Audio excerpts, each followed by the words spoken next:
ఆనాడు 1956 కంటే ముందు హైదరాబాద్ రాష్ట్రంగా తెలంగాణ ఉండేది.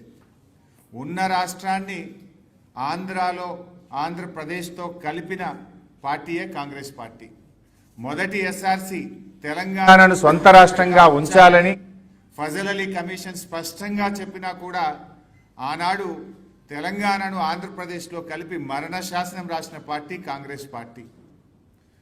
1969 తెలంగాణ తొలి ఉద్యమంలో 369 మందిని కాల్చి చంపిన పార్టీ కాంగ్రెస్ పార్టీ.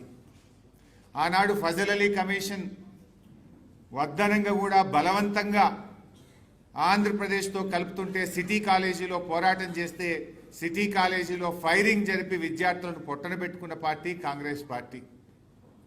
మలిదశ ఉద్యమంలో ఇచ్చిన తెలంగాణ వెనక్కు తీసుకొని వందలాది మంది యువకులను పొట్టన పెట్టుకున్న పార్టీ కాంగ్రెస్ పార్టీ.